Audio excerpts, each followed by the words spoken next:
Olá pessoal, tudo bem?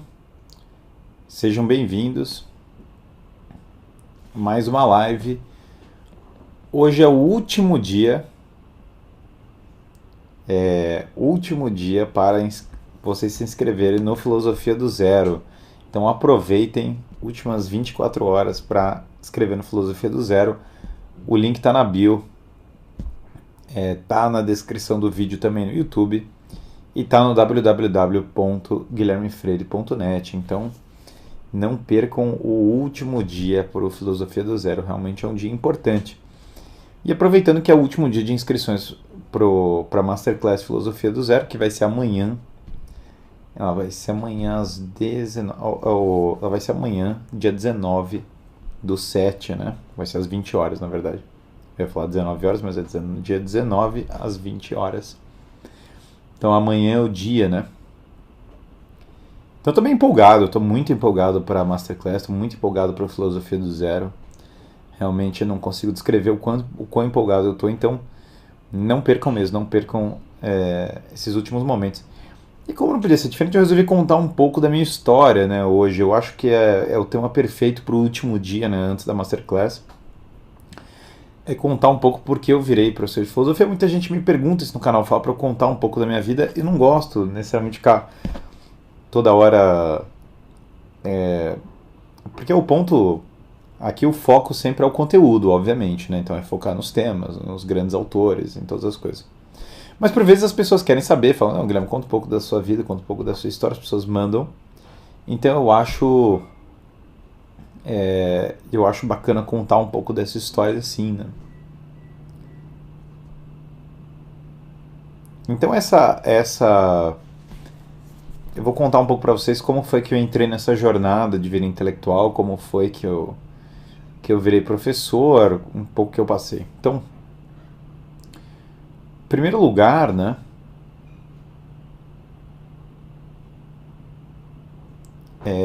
eu saio da escola, eu me formo na escola e eu entro na faculdade de Direito. Isso aí nossa, nem me lembro o ano agora, 2011, talvez, 2010, por ali. E aí eu entro na faculdade de Direito e eu esperava, né, ter um clima assim de... Todo mundo na época da escola tinha aquele clima de caramba, a faculdade é outro nível, você vai sair da escola, você vai ver a faculdade, nossa, você vai se impressionar com a faculdade e tal. E aí eu entro na faculdade e eu esperava me impressionar com a faculdade, mas o resultado foi o oposto, né? Eu tive uma péssima experiência entrando na faculdade.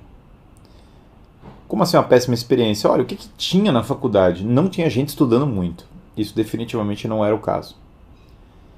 Não tinha ideias muito mais profundas do que as que tinha no meu colégio. Aliás, não tinha ideias mais profundas do que eu estudava por conta. As pessoas queriam saber de encher a cara, entendeu? Ir pra balada. E olhe lá, isso a gente sendo assim otimista em relação às pessoas. E o clima era de um nível de falta de hospitalidade e de doutrinação, de ideologia inimaginável. Das primeiras aulas que eu entrei na faculdade, era basicamente o professor falando que o Stalin era um ótimo líder, sabe? Eu me lembro assim, acho que nas 3 primeiras aulas falando, não, Stalin foi um líder importante, é impressionante como as pessoas não valorizam, tá? Esse grande homem que foi Stalin. Falaram em cheiro de maconha, era total, os alunos tinha muito aluno maconheiro. Enfim, o negócio era fora do que eu esperava, era pior do que eu esperava. E aí eu fiquei mal com aquilo, porque eu falei, cara, as pessoas perderam a sanidade, assim, a minha primeira... Se eu perguntar se eu estava convertido, não. Não, eu não era católico, eu só achei tudo muito podre. Mas eu não era católico, eu me torno católico exatamente ao final do primeiro ano da faculdade. Então, aliás, eu lembro a primeira vez que eu percebi que eu tinha me convertido foi quando eu fiz um trabalho de teologia. O professor de teologia veio reclamar comigo falando que o trabalho era católico demais.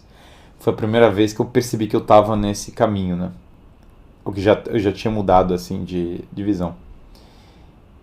E aí eu lembro que eu ficava naquilo e falava, cara, como é que pode, né? Como é que pode O, como é que pode a coisa ir por esse nível? Como é que pode a coisa ser tão fraca, né? Aí eu começo a me refugiar na biblioteca para estudar.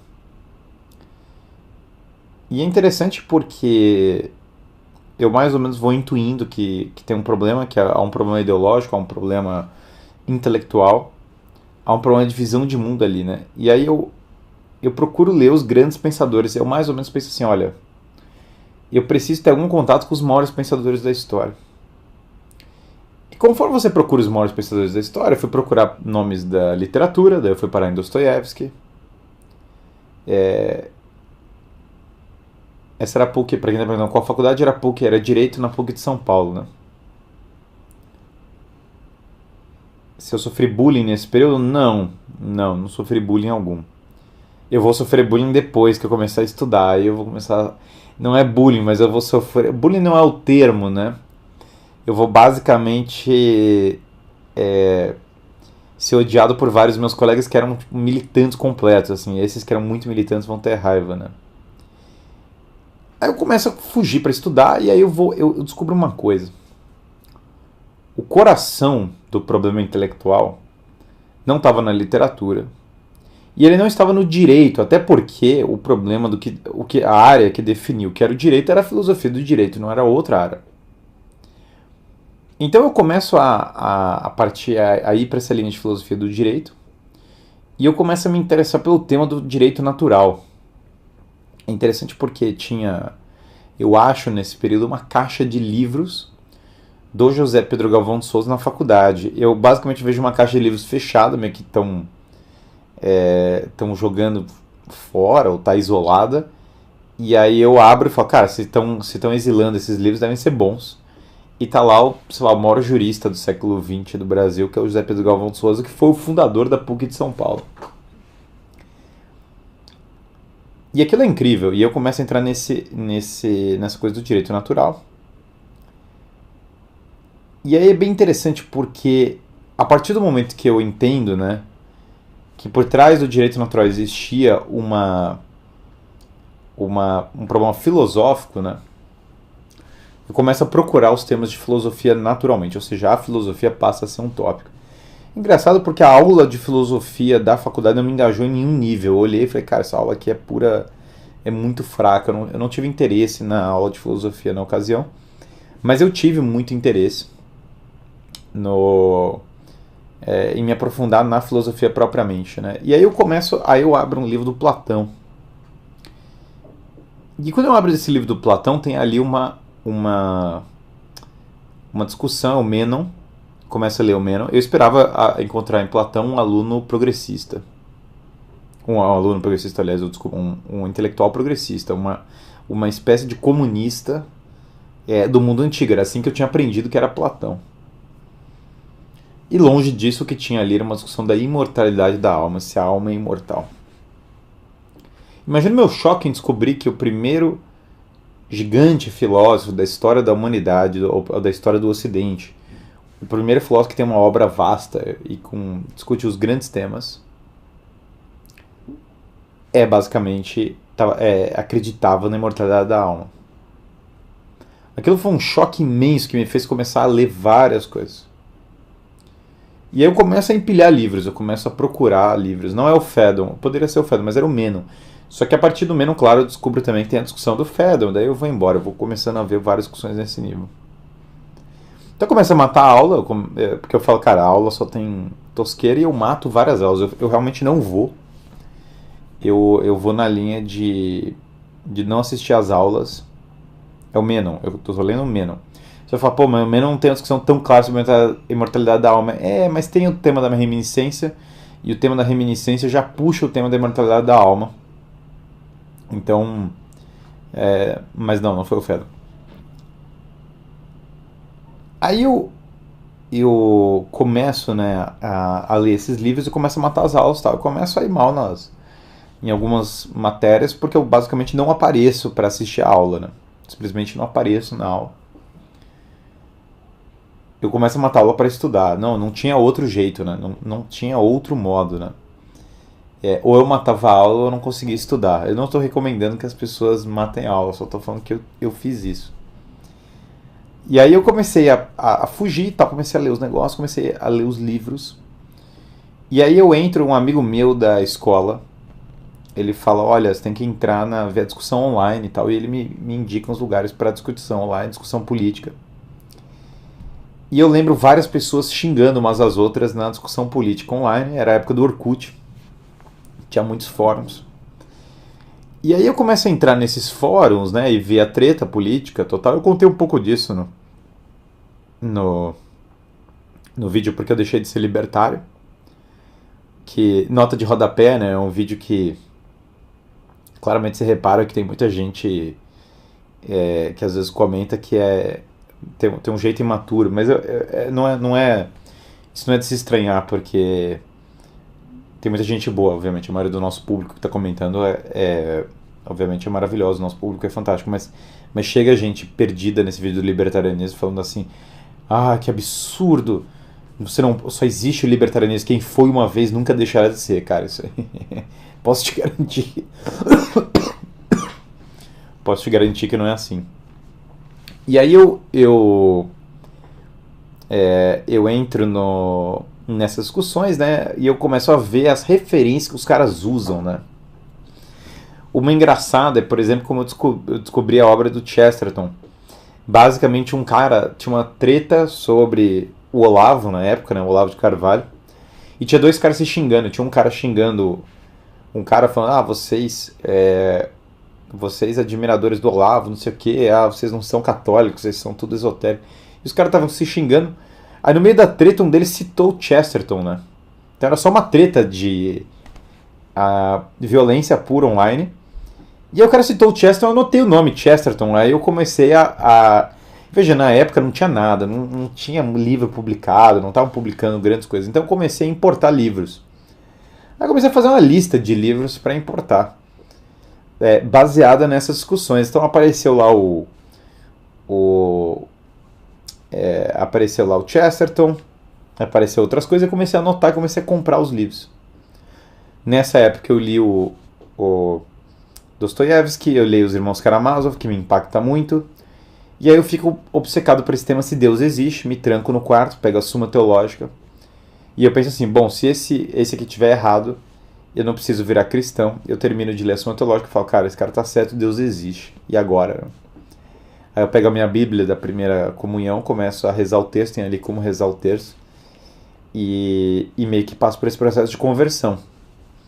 Mas passo também, né, por um processo de mudança intelectual. Eu importo esse livro, nessa onda de importar livros, que era barato, o dólar tava acho que 2 na época, ou menos que 2, era bem barato. E aí eu pensei, cara, o dólar tá barato, melhor é agora que eu vou montar minha biblioteca, porque isso não vai se repetir, foi o meu raciocínio, né? Cara, não era 3, viu? Acho que era 2, né? Porque eu comecei a importar, pelo menos, era 2. Aí eu comecei a importar um monte de livro, entendeu? Um monte de livro. E um monte, ainda tinha frete grátis, era uma época da internet que ainda a internet era mais faroeste, né? E aí eu comecei a importar várias coisas e tal, e aí eu pego esse livro A Vida Intelectual e eu leio 3 vezes. E aí tem um ponto que é bem interessante. Era muito barato. Cara, os livros era muito mais barato, pra vocês terem noção, importar os livros do que comprar na livraria do lado de casa. Então eu começo a importar os livros, começo a ler tudo isso, começo a entrar nessa jornada. E aí quando eu leio o livro A Vida Intelectual, eu falo, cara, essa é a minha vocação. Eu agradeço né, tremendamente pela minha conversão, e eu entendo que esse é meu chamado. Meu chamado é ajudar as pessoas a despertarem para uma vida de estudos, é ajudar as pessoas a lerem, é ajudar as pessoas a encontrarem um caminho intelectual.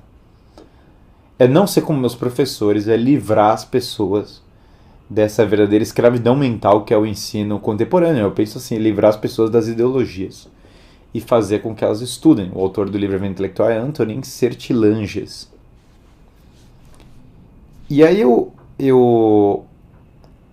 tem um dia que é importante, né, que é o meu amigo Marcos Boeira, ele tem lá ele tem um grupo de estudos, E aí eu entro na internet e eu vejo um artigo dele sobre direito natural. E eu vou mostrar pro meu pai. Eu falo, ó, pai, dá uma olhada nesse artigo, né? E aí ele olha o artigo e fala, Marcos Boeira, esse cara dá aula junto comigo. Olha que loucura. Meu pai é professor de direito. Meu pai é professor de processo civil do Mackenzie e tal. Aí eu falo, caramba. E aí o Marcos começa a me convidar para ir num grupo de estudos dele, né? Para ir realmente ir lá participar um dia. Aí eu vou nesse grupo. Olha que coisa engraçada, né? Mentalidade de baladeiro ainda. Lembrando que eu estava exatamente no começo do processo de conversão. E o grupo era sábado de manhã. Eu falei, cara, sábado de manhã não é dia para se encontrar, entendeu? Porque sexta-feira à noite é dia de você sair com os amigos. Então sábado de manhã ninguém faz nada. Não deveria ter um programa sábado de manhã. Então a minha primeira. Eu fico evitando ir nesse grupo lá. Basicamente porque é sábado de manhã, até que um dia eu falo, cara, frescura, né? Deixa eu ir lá um dia, acordar lá no sábado e ir lá. Tão tosco assim que eu tinha coisa de adolescente, assim mesmo, hábito de adolescente, né? Falar, putz, acordar cedo no final de semana não dá, tal. A gente cria, né? Nós criamos regras medíocres e estúpidas para nossa vida que só Deus sabe de onde vieram, né? E uma das coisas mais idiotas, sem dúvida, do universo são esses ritos de iniciação da vida adulta que tem na nossa cultura atual, que são todos estúpidos, né? Que é beber cerveja, ser trouxa, entendeu? Ir em balada, são vícios, são coisas assim que não agregam, não tornam ninguém mais adulto. Pelo contrário, né? Prendem a pessoa numa infância perpétua. E aí eu poderia falar sobre Ralph Waldo Emerson. Chocou-me quando eu vi esse comentário tão negativo acerca dele na outra live, mas foi muito breve. Bom, desviaria do nosso tópico aqui agora bastante, mas é que o Ralph Waldo Emerson ele é um transcendentalista desses americanos, ele tem uma forte tendência panteísta. Ele é sem dúvida muito influenciado pela visão liberal, sem dúvida alguma. Ele era um ricaço, né? Tem uma coisa sobre Emerson, ele é tipo descendente desses ricaços, assim, os mais ricos, os aristocratas mais ricos do norte da Nova Inglaterra. Não norte da Nova Inglaterra, mas próximo ali ele tinha propriedades imensas ali, próximas a Harvard. E muitos dos progressistas beberam do universalismo lá, Emerson, né? Então é engraçado, porque nessa linha, quase como um panteísmo da época, né, o Emerson foi muito envolvido com esses movimentos, né, de uma visão do cristianismo que envolvia um pouco a presença na natureza, e isso impactou bastante a filosofia política dele. Então ele foi uma fonte importante para os progressistas americanos. Eles beberam muito do Emerson e ele elenca bem o perfil ali da época, né? Claro que o Emerson não é um progressista ainda, ele é um liberal, na verdade, mas ele está exatamente nessa fase ali do século XIX. Inclusive, esse episódio de balada é engraçado porque eu comecei a ter um pouco asco de festa assim da faculdade antes de eu me converter, e depois isso foi sedimentando. Eu lembro claramente o dia que eu entrei numa festa da faculdade e falei, cara, esse ambiente é nojento. Esse lugar é absolutamente nojento, eu não tenho nada que tá fazendo aqui. E daí eu saí e nunca mais voltei. Nossa, eu me lembro, cara, tá engraçado, eu lembro todos os detalhes desse dia, muito engraçado. A última festa de faculdade que eu fui, falei, cara, eu não entro mais numa porcaria dessa. Com a tradução do Platão se recomenda, Carlos Alberto Nunes. E Aristóteles recomenda que você leia em inglês ou em italiano. Em italiano é a do Reale e em inglês é a do Ross. Eu não leria Aristóteles em português, só tem as traduções não são boas. E aí eu lembro bem esse dia, né? E aí eu tenho esse grupo do Marcos Boeira e eu vou lá e começo a acompanhar o grupo. Tem uma aula sobre Eric Voegelin, foi a primeira que eu cheguei, que era muito legal. Eu adorei aquilo, adorei.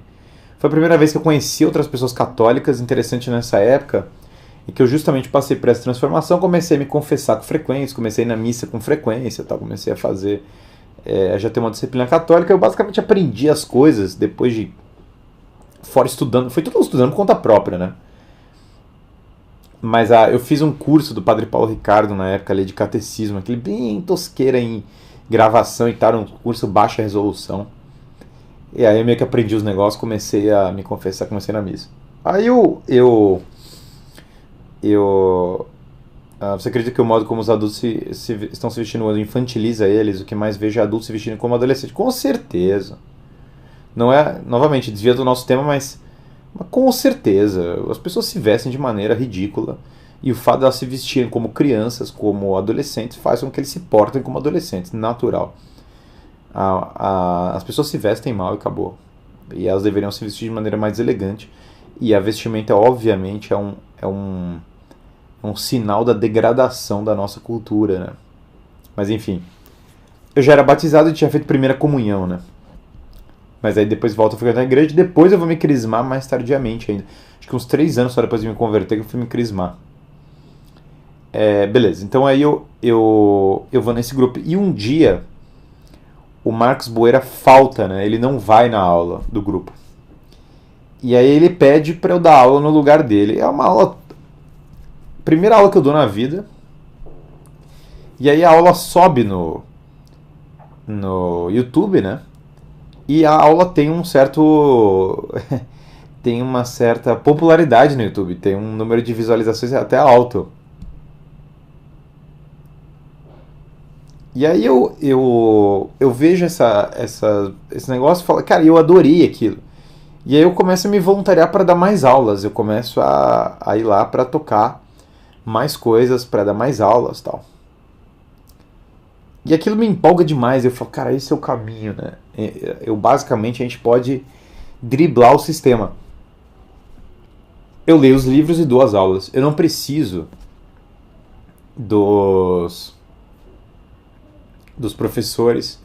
Eu não preciso do negócio. Eu simplesmente pulo, né? A aula é engraçado, porque até falando da vestimenta, eu tô com um negócio que eu nunca usaria hoje, um casaco branco, assim, bem tosqueira, né? E aí eu começo a dar essas aulas, tal, as pessoas começam a se interessar, isso totalmente por fora do meio universitário. E aí eu penso assim, cara, eu penso duas coisas, né? Duas coisas que eu tomei pra mim. Uma, que eu tinha que eu tinha, né, basicamente, que eu tinha que me dedicar a isso da filosofia, o verdadeiro Freire. Que esse era o caminho, que o meu caminho era um caminho de vida intelectual, mas ao mesmo tempo eu penso assim também, eu não podia me dedicar só à vida intelectual, eu precisava ter uma vivência da vida prática, senão esses estudos iam virar uma doideira, iam virar simplesmente uma elucubração, iam virar uma coisa descolada do mundo real. Então eu tinha essa percepção.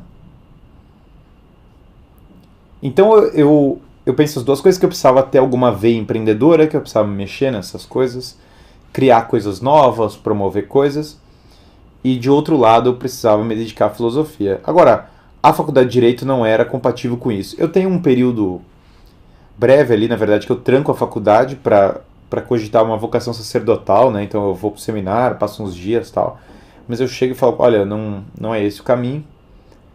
E aí eu volto para a faculdade, mas eu fico pensando, cara, a faculdade de Direito ela não é ela não é o caminho. E aí faltavam, nessas vai e vem, né, essa coisa, faltavam 2 anos para eu acabar a faculdade de Direito, e dava para eu concluir a filosofia em 3, né? Aí eu falei, cara, sinceramente é o seguinte, por mim, por inclinação, eu não acabaria a faculdade, porque eu olhei para a faculdade e falei, cara, a faculdade não tem a menor, não vai me agregar tanta coisa. Só que o que eu pensei ali na ocasião? Eu já estava estudando por conta própria, isso aí eu tô lendo um livro por semana para mais, na verdade eu tô lendo mais que um livro por semana, né? E aí eu penso, cara, vou fazer o que com faculdade? O que você vai me ajudar e tal? Eu quero montar os meus negócios. Mas eu penso assim, cara, se eu não me formar, vão ficar me enchendo a paciência o resto da minha vida, entendeu? Daqui a 60 anos vai ter gente reclamando, esse cara fala, mas ele não é formado. Eu falei assim, putz, a vida, vai ser uma dor de cabeça não ser formado, que eu basicamente quero evitar, entendeu? Então os caras iam basicamente ficar usando pra mim. Eu já pensei assim na época, né? Eu pensei, cara, os caras vão me perseguir se eu não tiver um diploma. Então eu falei, eu vou precisar me formar. Já que o meu estudo era filosofia, e já que a filosofia... Por que filosofia? A filosofia era o coração de tudo. A filosofia era o que podia transformar a medicina, o direito que eu tava, a engenharia, a vivência cotidiana, o mundo das virtudes, que podia fazer a ponte da verdade básica. A filosofia era o coração do negócio. Então não tinha outra área senão a filosofia. A filosofia era a área mais importante, porque a nossa crise era a crise da filosofia. Era basicamente a nossa crise da filosofia. Então eu falei, só pode ser filosofia, não tem como ser outra. Ela falava assim, não, mas termina o direito, aí você pode ser o que você quiser. Balela, não existe isso. Você não acaba com o direito e faz qualquer coisa da vida. Isso é simplesmente fake, né? E aí eu ia gastar mais 2 anos com todo o esforço da faculdade de Direito. E eu basicamente ia sair, sei lá, com um diploma de Direito. E aquilo não ia me ajudar a tanta coisa para o que eu queria fazer. Agora, vejam.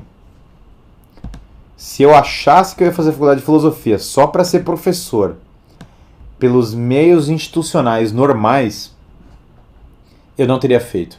Porque eu basicamente já estava falido e totalmente restrito no que eu posso falar. Então eu não teria feito. Então isso é bem importante. Eu entendi que eu queria fazer filosofia para legitimar um trabalho que eu já fazia. Isso é faculdade, né? E para me ajudar numa atividade empreendedora na área. Eu nunca imaginei que eu ia fazer filosofia, porque agora eu ia ser pautado por alguma outra área e tal. Isso seria péssimo do ponto de vista financeiro e seria péssimo do ponto de vista do tipo de trabalho que eu queria desenvolver. Ler quais diálogos de Platão após a Apologia é Filosofia do Zero. Se inscreva, último dia para Filosofia do Zero. No Filosofia do Zero vai ter toda a linha para você conseguir ler Platão.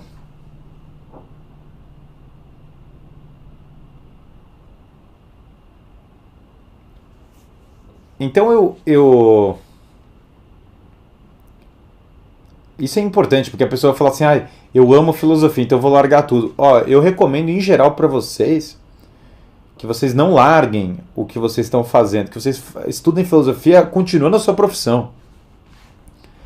Para a grande maioria das pessoas é melhor vocês não fazerem isso, vocês estudarem filosofia dentro da sua área, porque a filosofia sem uma atividade prática, para quem não tem uma vocação gigantesca intelectual, um talento excepcional, não é uma boa ideia. A filosofia é boa para você continuar na sua área e aprofundar os estudos e ter uma profundidade, não importa qual a sua área. Então, para a maioria das pessoas, eu não recomendo que façam isso. Isso é importantíssimo as pessoas entenderem.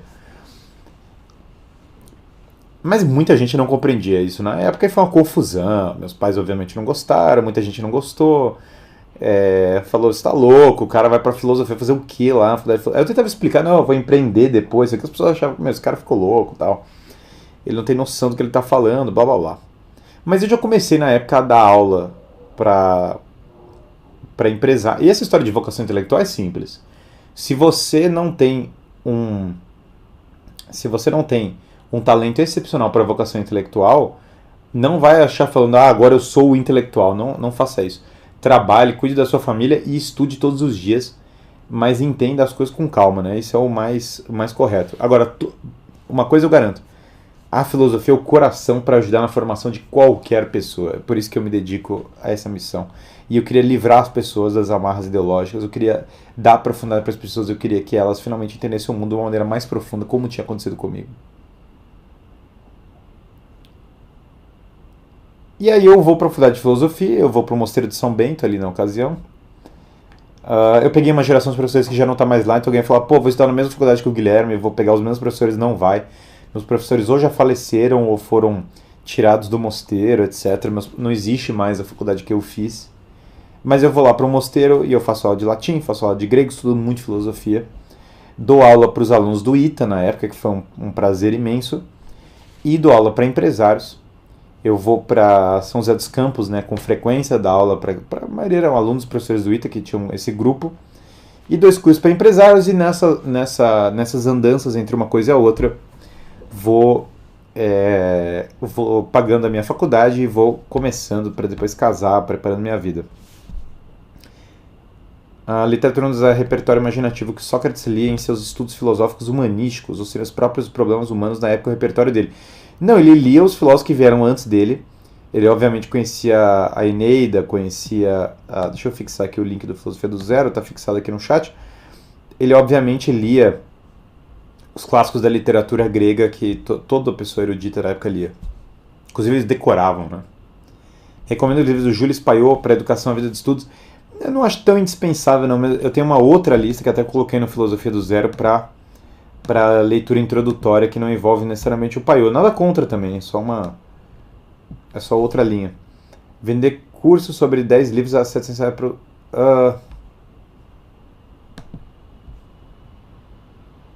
Caramba, o cara tá me xingando aqui, vai tomar um ban, né? Ser banido do casado, uma pena, viu? Porque eu...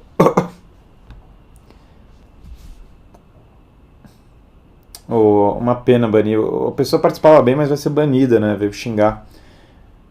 É duro isso, porque assim, a gente vê muita gente que é na internet. Não, foi banido, tá fora do canal agora. Mas é duro ver pessoa jovem que é muito imatura, né? Porque a pessoa se fecha para aprender, né? É uma pena mesmo.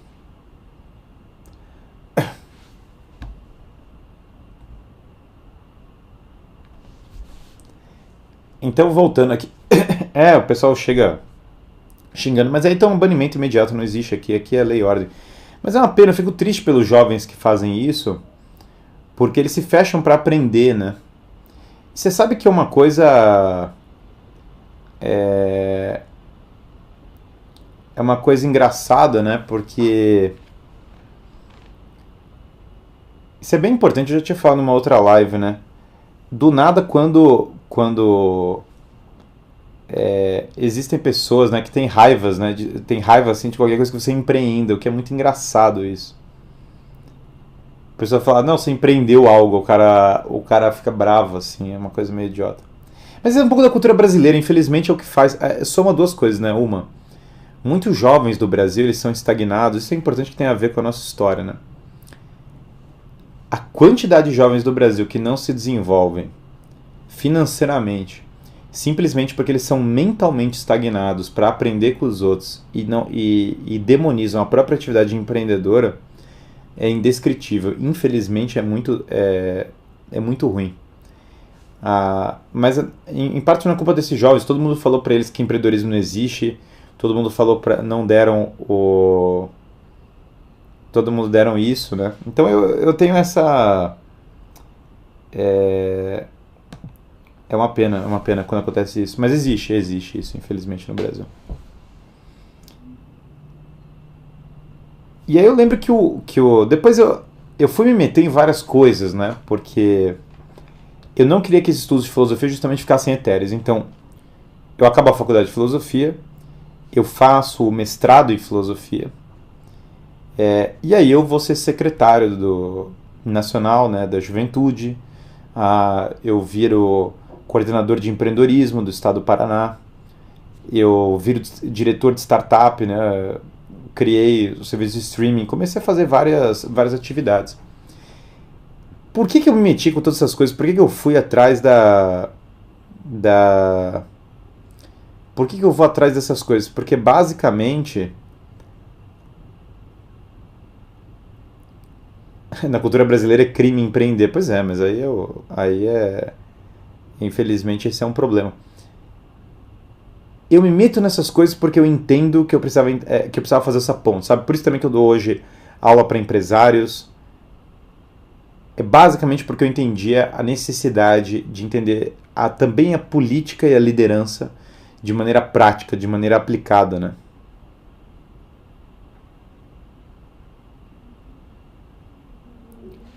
Concordo com muita coisa, mas a história de empreender é muito, mas muito discutível, especialmente com a miséria conhecida. Então aqui é importante você aprender essa lição. Quando você fala de empreendedorismo, você acha que empreender é a miséria, é a pobreza. Se uma pessoa está numa favela, está no lugar mais pobre, e ela começa a vender bolo, ela começou a empreender. Isso é tiro e queda. Se ela começa a vender uma certa quantidade de bolos, ela contrata outra pessoa para ajudar ela a vender bolo, ela agora já ajudou a criar um emprego. Isso a gente está falando base da pirâmide, baixo valor. Se existe uma diferença entre o custo do bolo, o custo que demanda para ela criar o bolo, e o custo da venda do bolo que vai ter, ela agora, olha que coisa. Cada bolo que ela faz, ela sabe qual o valor agregado que ela pode ter em cima do bolo. A disparidade de uma coisa para outra, conforme ela vai empilhando, permite ela contratar, criar um emprego. Agora ela paga uma outra pessoa, que está ganhando mais do que estava ganhando antes, para fazer o bolo. Porque ela mantém a margem dela em cima disso. E ela gerou um emprego. Quanto vocês acham que é o investimento inicial para uma pessoa começar a fazer bolo e depois poder contratar outra pessoa, conforme ela vende bem bolo, para ajudá-la? Cara, é bem pequeno. É bem pequeno. Nessa história simples, como eu contei, tem várias pessoas que construíram empresas gigantes que começaram assim. Se o sistema atual desabasse, se nós vivêssemos um outro cenário, se você estivesse na era do bronze, estou falando da era do bronze, ainda existiria isso de empreendedorismo. Isso que eu acabei de falar, basicamente, continua existindo. Por quê? Porque na era do bronze já tinha alguém que fazia, sei lá, jarros, entendeu? Fazia lança de bronze. E a partir do momento que ela fazia lança de bronze, chega um ponto que na disparidade entre o material que ela compra e a transformação da lança, ela consegue contratar outras pessoas para fazer a lança para ela. Então, assim, a ideia de que a atividade empreendedora vai sumir, o que é ruim, o que é não sei o que, é uma ideia absolutamente ignorante. Isso é muito importante entender. As pessoas têm que fixar isso. Empreendedorismo é uma coisa que ou você nasce ou você é incapaz, é mentira. Empreendedorismo é só para quem já tem dinheiro, é mentira. Empreendedorismo é uma coisa ultra circunstancial, é mentira. Por favor, tirem essa trava mental o quanto antes da cabeça de vocês, porque é uma das mais idiotas da humanidade. Então isso é feito onde filosofia e empreendedorismo se encontram absolutamente, porque a filosofia, o empreendedorismo e a filosofia têm uma semelhança gigantesca. Qual é? A filosofia é o amor à sabedoria. A filosofia é você virar a sua vida para a sabedoria. O empreendedorismo é você criar coisas, você oferecer serviços que as pessoas demandam. É você basicamente colocar a ordem no mundo e levar os serviços que as pessoas demandam. Então é como se num nível mais sem ser as necessidades da alma, né, você estivesse colocando ordem. Quando você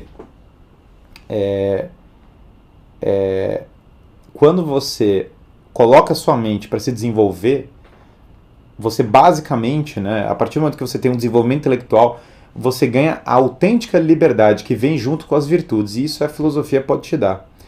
Quando você consegue transformar a matéria e ajudar as pessoas nas suas necessidades, você ganha autonomia do ponto de vista financeiro, do ponto de vista de execução das vários serviços da vida. Então há uma semelhança gigante entre o empreendedorismo e a filosofia, uma intersecção gigante. E quem acha o seguinte, não, mas é que o Estado vai resolver, não faz a menor noção de como funciona a economia, tá? Qual é a fonte para isso? A fonte é que eu trabalhei no Estado, eu era diretor do Estado, então eu sei exatamente como funciona. A única coisa que existe no Estado são empresas. O único jeito de você criar alguma coisa no Estado é por meio de empresas e de empreendedorismo. O que cria alguma coisa no Estado é empreendedorismo. Nada consegue criar dentro do Estado exceto empresas. No fundo, o Estado cria empresas públicas e pega o lucro dessas empresas. O Estado não faz outra coisa, tá? Truco 12, quem vier me falar que o Estado faz muita coisa fora isso. Não faz eu adoraria que a pessoa... Cara, eu tô até agora esperando alguém me explicar como funciona. Aí fala, Guilherme, então eu não quero saber do Estado, eu não quero saber do empreendedorismo. Então você quer saber do quê? Porque sobram mais duas hipóteses agora. Você trabalhar para outra pessoa que empreendeu. Não tem uma outra... Ou você vai empreender, ou você vai trabalhar para alguém que empreendeu. Ou você vai... Ou tem o Estado, que na verdade funciona com empresas, só que é diferente das empresas. No caso do Estado, o Estado pode ficar falindo e as empresas não. Quando elas falham, elas fecham a porta, que é um problemaço. Porque no Estado tem cara que ganha uma nota que você não pode demitir, a empresa fica falindo infinitamente e a coisa vai indo lá, mas funciona na mesma estrutura. Quarta hipótese, você fica trancado em casa, sendo sustentado pelos seus pais, que em algum momento ou trabalharam para alguém que empreendeu ou empreenderam. Então não tem como Não existe isso. É incrível como as pessoas não conseguem entender isso, né? Aí a mesma coisa vale para você fala professor. Pô, mas o professor vai vender curso. Sim, ele tem duas hipóteses. Se vender para a universidade, se vender para alguma outra instituição de ensino, que vai ficar com o lucro que ele está falando, ou vender diretamente seus cursos. Não tem nenhuma outra hipótese para o professor. Não existe nenhuma outra hipótese. É para dar aulas de graça, mas aí eu imagino que ele já seja rico para isso e mesmo assim ele não conseguiria escalar e desenvolver processo fazendo isso. É incrível isso, incrível como a gente já falou sobre em live sobre isso, mas eu ainda fico impressionado eu ainda fico impressionado com a ignorância acerca desse ponto. Eu não sei, cara. Mas voltando para o nosso tema do porquê eu virei professor de filosofia. Boa tarde, professor. Não é muito o tema da live, mas estou no direito e pretendo fazer graduação dupla. O senhor recomenda?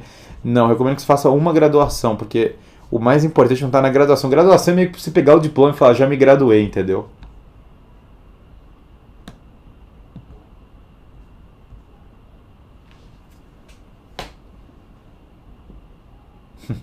Qual é a fonte disso, né? É muito bom, essa galera rindo assim, falando, qual é a fonte?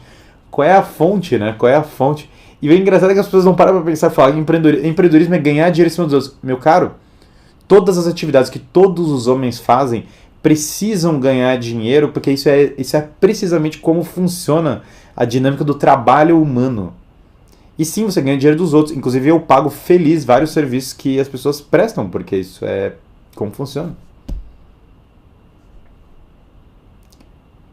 Guilherme, termina a graduação em filosofia esse ano e estou perdido como ganhar dinheiro por isso. Porque graduação em filosofia não dá dinheiro, não existe dinheiro que você vai ganhar numa graduação em filosofia. Agora, dado que a graduação em filosofia não vai te dar um centavo, agora vem o ponto. A filosofia, e aqui é muito importante, a filosofia de verdade vai te ajudar tremendamente. A filosofia de verdade vai te fazer o quê? Vai te deixar mais inteligente. E ficar mais inteligente não vai te atrapalhar em hipótese alguma. Aliás, como dizia o John Wayne, né? O ator, o cowboy, a vida é difícil, mas ela é mais difícil se você for burro. Então, ficar mais inteligente, estudar não vai atrapalhar ninguém. Aliás, vai ajudar tremendamente. Mas se você quer aprender como ganhar dinheiro, o tema é o empreendedorismo, é a atividade empresarial, é oferecer serviços que as pessoas demandam. É assim que se ganha dinheiro.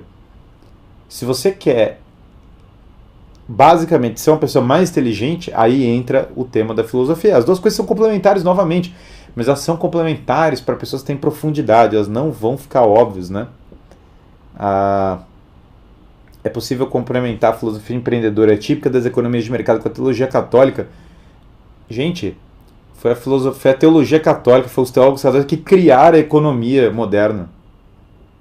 Foram os mestres de Salamanca, foi a Igreja Católica que criou a economia moderna.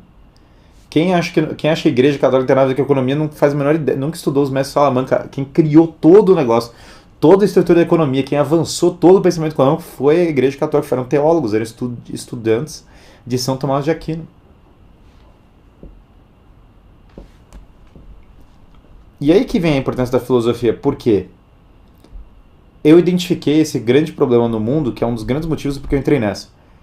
E tem tudo a ver com esse tema do empreendedorismo e da filosofia. De um lado, você tem essa coisa da formação empreendedora, formação técnica e tal. De outro lado, você tem essa coisa da formação da filosofia, das virtudes e tal. Mas eu vi que ninguém fazia ponte, ninguém conseguia aplicar a coisa. Então tem pessoas que falam, eu sou um homem prático, eu sei ganhar dinheiro e sei resolver as coisas do meu dia. E aí tem um outro cara falando, não, eu sou um intelectual. Aí o que eu reparei? Tava cheio de jovem, metido em intelectual, em círculo, até em círculo católico, ou conservador, ou sei lá o quê, mas metido em intelectual e falido, e totalmente falido e sem conseguir levar adiante esse negócio. E tava cheio de empresário ou pessoa que a princípio é do mundo prático, absolutamente superficial, sem profundidade na coisa que estudava e conhecia.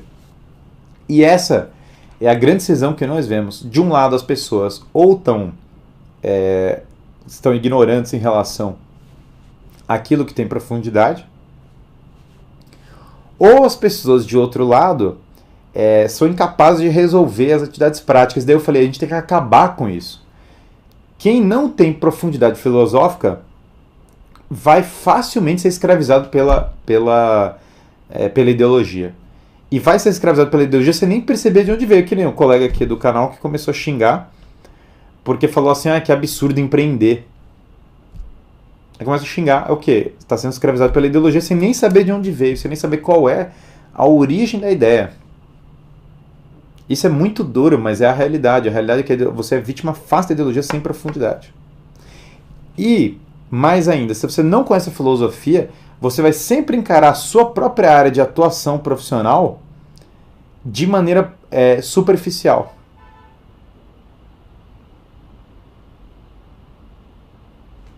Então vejam vejam que é importante. E aí tem uma outra coisa engraçada que algumas pessoas veem como objeção, falam, Guilherme, impressionante como aparece do nada pessoas sem noção mandando isso pra mim, desde que eu comecei com filosofia do zero. Mas o maior livro de filosofia é a Bíblia e o maior filósofo é Jesus. Tá bom. Aí vem aqui o problema básico para você. Como é que você vai interpretar a Bíblia? Como é que você vai interpretar o que Jesus falou? Não, eu interpreto da minha cabeça. Baseado em quê? O que te dá densidade argumentativa e intelectual? E vem outro problema. As pessoas que converteram o Império Romano, as pessoas que construíram a igreja, os padres da igreja fizeram o quê? Estudaram filosofia. Para poder melhor interpretar e entender o cristianismo. Aliás, o nível de profundidade deles comparado ao intérprete que você acha na rua, não dá para comparar. Não, se eu for agora pegar alguém que fala, eu só estudo a Bíblia, e eu comparar com São Basílio Magno, com Agostinho, com Santo Agostinho, a diferença de nível é tão insana que eu não consigo colocar. É a diferença de nível de eu jogando bola pro Cristiano Ronaldo, pro Messi, pro Haaland. A minha capacidade de fazer gol versus a do Haaland. É uma diferença assim tão absurda. Então o problema não é que Jesus é o maior filósofo, a Bíblia é o maior livro de filosofia. Meu problema não é esse, meu problema é você. E aí você, meu camarada, como é que você interpreta essas coisas? Em certa medida, sequer dá pra falar que Jesus é filósofo, porque Jesus é a própria verdade. Em alguma medida ele é uma verdade, mas em outra medida ele é a própria verdade. Filosofia do zero será para qualquer um? Há pré-requisitos? Cara, o pré-requisito é conseguir ler livros, assim, porque é por isso que ele é a filosofia do zero, né? Porque o pré-requisito é basicamente só você conseguir ler livros. Então a grande questão é o seguinte: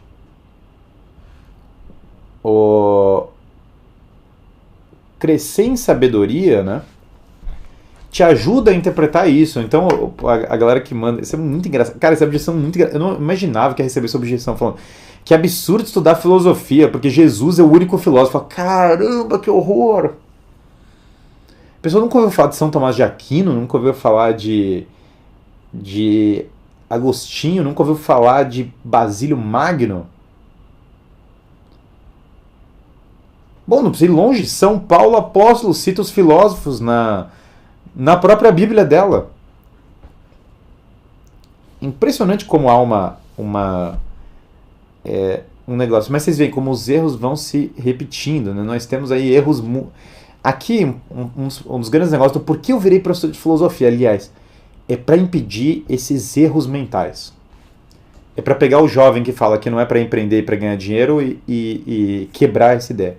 É para pegar a pessoa que fala, não, eu sou católico, eu sou não sei o quê. Esses caras de academia, esses caras que vão para arte marcial, é tudo ignorante. Meu camarada, a burrice é sua, viu? Você que deveria aprender a desenvolver o seu corpo, porque a sua mente vai habitar o quê? Se você não for lá, se você não aprender a lutar, você vai ser mais fraco e acabou. Você tinha que aprender a incorporar essas coisas na sua vida. Isso é ignorância, isso é tolice. Ah não, mas eu sou lutador então não preciso aprender a estudar. Ignorância sua pior para você. Você pode ter a sua vocação e a coisa na qual você é melhor.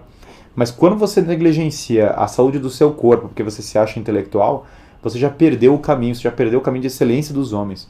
Quando você negligencia sua formação intelectual, porque você só liga para a saúde do seu corpo, você já se fechou num nível que os animais seriam capazes de reproduzir. Quando você deixa de...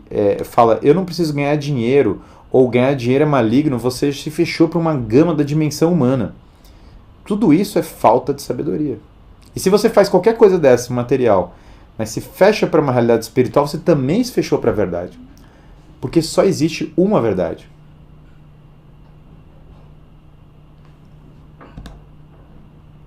A sua empresa tem programador? Qual a função? Só freelancer. Mas veja, é importantíssimo não quebrar a verdade em compartimentos, não separar a verdade. Ah, mas eu estudo medicina. Medicina não tem nada a ver com direito. Se você acha que medicina não tem nada a ver com direito, é porque você não estudou filosofia. Se você acha que a engenharia não tem absolutamente nada a ver com luta, é porque você não estudou. Aí já vem mais alguma. Isso é debatível. Claro, mande aqui o seu debate. Por favor, mande o cara que mandou aqui, isso é debatível, por favor, mande a sua tese. Adoraria. Por favor, nos ilumine. Inclusive, eu leio aqui ao vivo para milhares de pessoas refutando o que eu acabei de falar. Mande a refutação que vai ser de bom grado lida.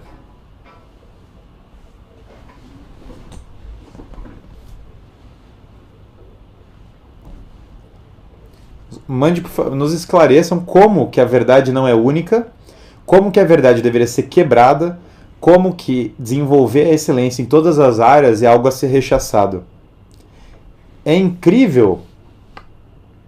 É incrível que professor, bora refutar. Não, eu adoraria, manda a refutação. Melhor coisa foi conhecer Guilherme Pio. Aqui a gente tá aqui para quebrar isso. Eu tô um pouco me lixando. Quer falar um negócio que for, que a gente vai quebrar esse negócio. Quem for aluno nosso, quem for estudar a linha do Filosofia do Zero, não vai ser o quê? Vai ter que ficar mais inteligente, vai ter que aprender a ganhar mais dinheiro, vai ter que ficar mais saudável, vai ter que ter um projeto familiar melhor, vai ter que começar a melhorar todos os hábitos, vai ter que mudar de vida por completo e vai ter que ser profundo e ler de todas as coisas e vai ter que ler os clássicos da filosofia. Ah, mas aí é muito difícil. A pedagogia a gente pode começar do zero, mas o caminho é esse e o ideal é esse. E o ideal só vale a pena ser traçado, só vale a pena crescer nas coisas você traçar um ideal de alto nível. Se você quer ser medíocre, por favor, faz o seguinte. Quem quer ser medíocre pode sair da live. Não é para fazer não é para assistir a live de amanhã. Não assista o Filosofia do Zero, por favor. Não é para você. Se você tem dificuldades e quer melhorar, assista. Se você não é tão bom para estudar, mas quer saber um caminho, assista. Se você não sabe nada de filosofia, mas quer aprender, assista a Filosofia do Zero. Agora, se você é medíocre e não quer melhorar, não é aqui o lugar. Você está no canal errado. Tem vários outros canais, inclusive posso ler uma lista aqui para você. Nós temos o Brasil, não faltam canais. Quantos inscritos tem os nossos maiores youtubers do Brasil? Vai em todos eles. Eles podem te reforçar sua mediocridade. Mas aqui não é o lugar. Aqui você vai ouvir que você vai ter que ganhar dinheiro. Aqui você vai ouvir que vai ter que melhorar de vida fisicamente. Aqui você vai ouvir que vai ter que estudar. Pô, mas eu queria um caminho que eu não preciso ler os clássicos da filosofia. Não veio no canal correto. Aqui eu vou fazer os caras lerem Platão mesmo. Pô, mas vai ler o original, não tem o resuminho do resuminho. Eu dou vários livros de introdução, eu dou aulas para explicar como fazer. Eu pego pela mão, mas vai ter que ler o Platão. Xerox de resumo do que alguém falou sobre Platão não é formação intelectual, é mediocridade. Eu cansei de mediocridade. Cansei de decadência. É para isso que eu sou professor de filosofia, porque eu não aguento mais a ignorância completa. E sim, eu vou enfrentar essa ignorância. Montando um clube de estudos com a esposa e amigos católicos. Livro 1, A Vida Intelectual. Quais outros livros começar? Pega ali a lista no Filosofia do Zero tem uma lista de obras introdutórias. Mas não tem como, cara. Porque o grande problema que nós vivemos é assim. Nós vivemos na época da abolição do homem. É para isso que eu sou professor de filosofia, para impedir a abolição do homem, para impedir a destruição completa do ser humano. Até rimou, pego pela mão, mas vai ter que ler Platão. Se você não sabe nada, mas quer aprender, cara, esse é o ótimo. Ó, vou falar pra vocês, o melhor aluno é aquele que já começa falando, Guilherme, eu não sei de nada, eu nunca li nenhum livro de filosofia, não sei nada, mas eu quero aprender. É pra isso que tem o Filosofia do Zero, é pra isso que eu faço o meu canal, é pra isso que eu faço todas as coisas. Eu faço essas coisas pra ajudar as pessoas, é exatamente pra isso. Filosofia pra surfar o Kali Yuga. Comentário fino. Então eu basicamente me esforço muito para ajudar aqueles que têm dificuldade. Agora, quando a pessoa já aceita a mediocridade de espírito, quando ela acende a vela pro o que acha do beta, como assim o beta? Esse é o betismo cultural, é isso que eu estou descrevendo agora. É o cara que aceita a mediocridade de espírito, é o betismo cultural. Não sei beta em qual sentido você está falando, mas se você quiser um termo para beta, entendeu? Eu imediatamente associo o cara que chega e chora, oh, mas aí mas aí eu tenho que ler de verdade. Isso mesmo. E aí que é engraçado, a autocracia é maravilhosa, obviamente mas aí vem isso, né, cara? Aula de filosofia da escola. Não dá. Quem que assistiu aqui aula com nobres exceções, porque existem professores bons sem dúvida no planeta. Sem dúvida existem professores bons, mas quem que aprendeu filosofia na escola, na faculdade? Pô, nem na faculdade o pessoal aprende filosofia, nem na faculdade de filosofia o pessoal aprende filosofia. Imagina na escola, né? O problema da escola é uma mistura, infelizmente, para a média dos professores, é uma mescla, né?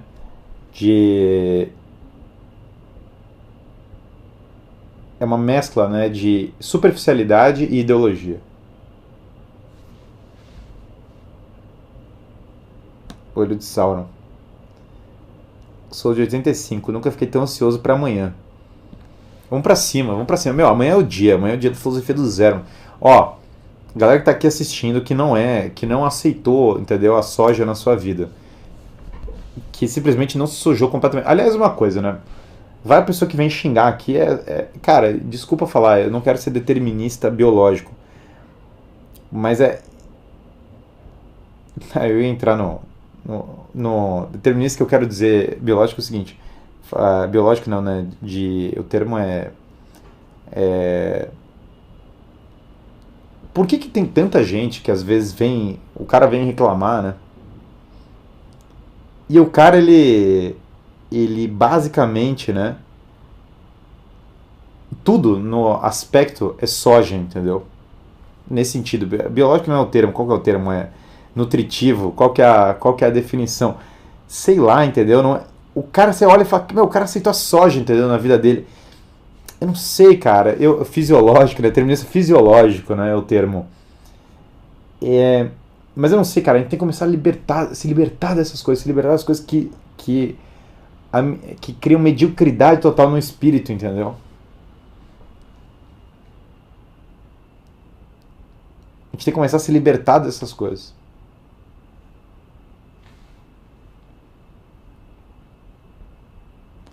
Quero dizer que a soja faz mal. Daqui a pouco vai ter que esconder essa live. Se é que já não tem que esconder, mas vamos embora. Roupa soja, corpo soja, mente soja, jeito soja. Cara, isso acontece. Infelizmente, isso acontece. E a gente tem que começar a fugir desse negócio, entendeu? Ah, não, mas o que tem a ver filosofia com empreendedorismo? Essa pergunta já mostra a falência da nossa educação.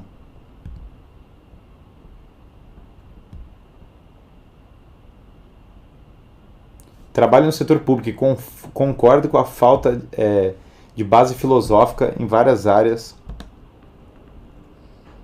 da sociedade, principalmente onde atuo. No mundo atual, perderemos a vontade de aprender. Perdemos total, cara. Perdemos total. As pessoas não têm mais vontade de aprender. As pessoas têm muita dificuldade de querer aprender, de querer estudar. Olha a mediocridade que a gente está inserido. É tudo resumo, é tudo mediocridade intelectual. A gente tem que sair dessa mediocridade intelectual. Tenho aula na hora da Masterclass. Ficará salva por pouco tempo depois. Para quem se inscreveu. Quem se inscrever, na verdade, vai receber. Vai ficar disponível por um tempo. Mas só recebe quem se inscrever no negócio. A filosofia é a busca da verdade. A sua última finalidade não for a verdade, você estará fazendo outra coisa que não é a filosofia. Perfeito. Para que uma pessoa aprende filosofia? É para direcionar toda a sua vida, os seus hábitos para a verdade. Então a filosofia, ela direciona o todo da mente da pessoa, o todo da alma da pessoa para o todo da busca da verdade. Né? É a disciplina mais bela que existe.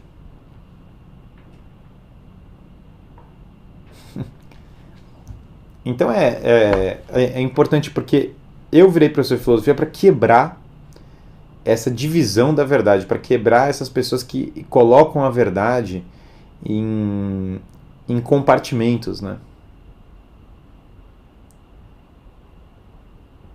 Para quebrar, para basicamente as pessoas pararem de dividir, para pararem de mediocrizar o espírito humano. Olhem quanto a ideologia nos emborreceu, gente. Olha as coisas que eu tô tendo que explicar na live. Ah, não, mas deveria ganhar dinheiro, mas deveria estudar, mas deveria não sei o que. Parem com esses falsos dilemas, acordem, comecem a fazer algo com a vida. Ah, não, Guilherme, mas cada um tem a sua verdade. Só tem uma verdade. Não, esquece a história da sua verdade, porque toda vez que você bota e fala eu tenho a minha verdade, você está se idiotizando, você está ficando burro. Entenda, esse é um argumento até de tipo mais simples. Ah, por que cada um tem a sua verdade? Porque quem fala isso emburrece na hora. Falou isso e emburreceu na hora. Essa porcaria de relativização tá acabando com o mundo, com certeza. E é para isso que a gente tem que estudar filosofia, para fugir do relativismo, para quebrar o relativismo, para começar a entender a luz da verdade de uma maneira transparente, de uma maneira lúcida, de uma maneira que realmente ilumine as coisas. A Bíblia que você lê é a tradução do Vulgata pelo Padre Mato Soares de capa vermelha? Sim.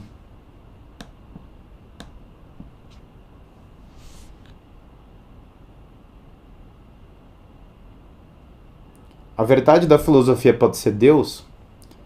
Olha, Sócrates morreu por uma verdade. E ele fala, eu morri porque tudo que eu fiz por Deus. Isso é Sócrates, que é um dos pais da filosofia, fala que morreu por Deus.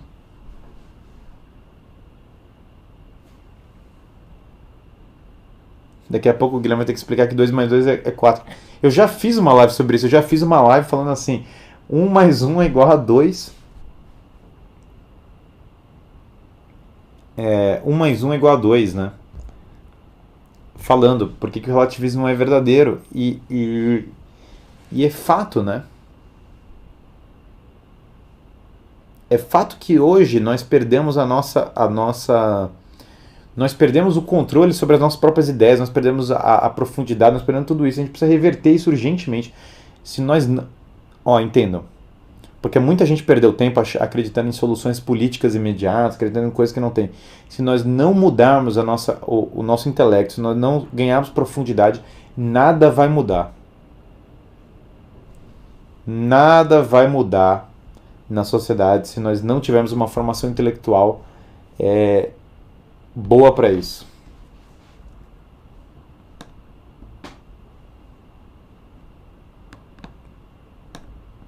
Nada vai mudar. Não tem como salvar a sociedade sem ter uma mudança intelectual. Não tem como. Porque se as ideias não mudam, o que vai mudar?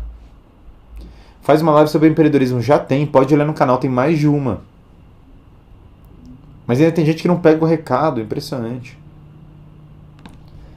Perdão pela pergunta fora do tema. Foi Verdão, ó. Sem querer. É um lapso do Palmeiras que ultimamente é incapaz de ganhar um jogo, né? O Palmeiras não consegue ganhar uma porcaria de um jogo.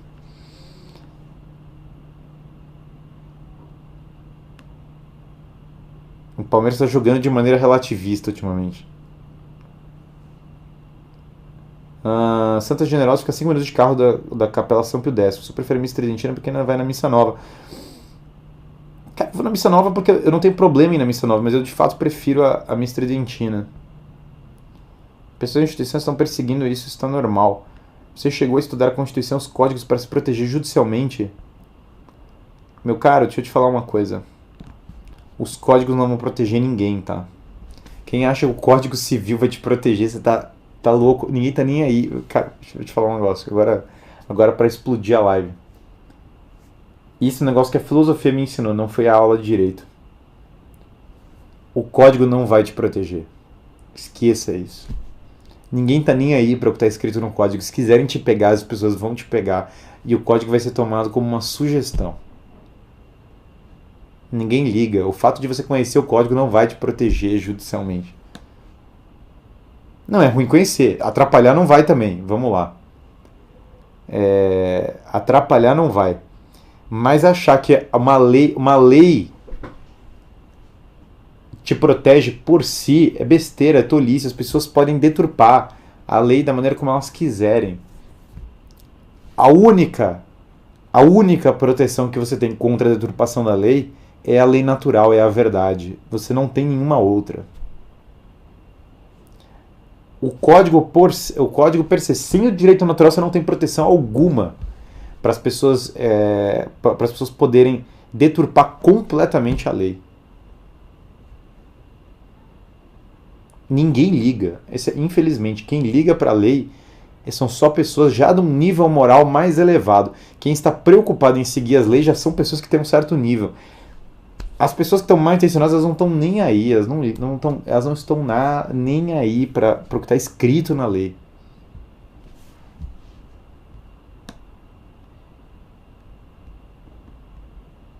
O que acho sobre ser sargento aos 22, né? SA. Eu recomendo profissão militar, entendeu? Mas sempre vá, se der para você ser capitão, seja, para você já ir para as patentes mais altas. Eu não sei como funciona a divisão, mas eu acho que eu incentivo a vida militar, mas sempre patentes mais altas. A patente mais alta possível.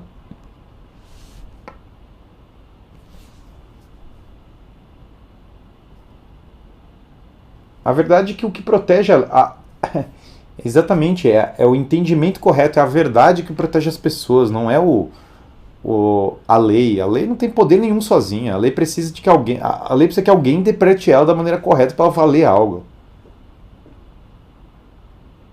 Dúvida moral, soja ou gordura de porco? Não tem essa dúvida. Moralmente, gente, só para entender uma coisa, antes que alguém venha, mas porque a soja é um símbolo, a soja é um símbolo, é um meme e é um símbolo. Pô, mas é meme, então você está usando, o professor de filosofia está usando meme, sim. Sim, exatamente. Porque é um símbolo, comunicação é simbologia. A soja nada mais é do que um símbolo da emasculação dos homens. Simples assim.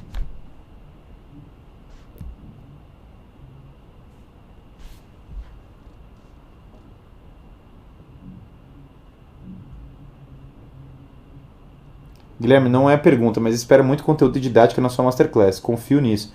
Não, isso aí vai ter, isso aí eu garanto. Até aí, esse ponto. Galera, então vamos lá. Quem tá aí assistindo, quem ainda não foi, quem não se vendeu completamente e tá assistindo aqui, vamos lá. É o último dia, as últimas 24 horas. Vamos divulgar para todo mundo a Masterclass, o Filosofia do Zero. Metam spam, entendeu? Spamem a Filosofia do Zero. Agora é pro algoritmo me chutar o balde e falar, cara, chega, esse cara é uma ameaça realmente. A gente já flagrou ele como ameaça, imagina agora. Distribuam a Masterclass pra galera, entendeu? Disparem a Masterclass pra galera. Peguem o link do Filosofia do Zero, vocês podem pegar ali na bio do Instagram, podem pegar, tá fixado ali. Spamem esse negócio, disparem esse negócio pra todo lado. Vamos espalhar, né? O Filosofia do Zero, último dia. Já estou inscrita. Não, beleza, mas agora então faça isso. Mande para as outras pessoas a Filosofia do Zero. Vamos fazer o pessoal estudar. Vamos botar a galera para estudar, entendeu? Então peguem o link e divulguem. É amanhã, meio-dia. Então amanhã nós não teremos live do meio-dia, tá? Nós não teremos live. Essa live eu acho que eu vou deixar fechada, porque a gente já estourou a live depois desse negócio falando aí falando do... Falando de direito, né? Coisas relacionadas ao direito é fogo, né?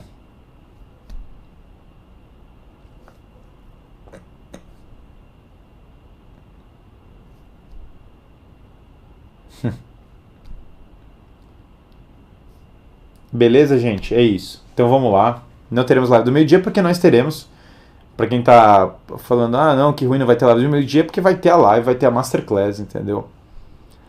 Então não, você não vai ficar sem conteúdo, mas você tem que se inscrever pra Masterclass, né? Então se inscrevam ali, tá bom? Mandem o, spamem a filosofia do zero, mandem pra todo mundo.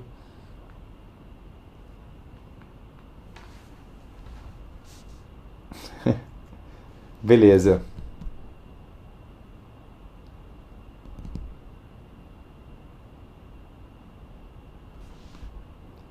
É isso, gente. Muito obrigado aí a todos. E até amanhã. Até amanhã o Filosofia do Zero, tá bom? Um grande abraço aí pra todos vocês. Já encerrei lá. Então amanhã só à noite, tá? Senão vai ter na hora do almoço.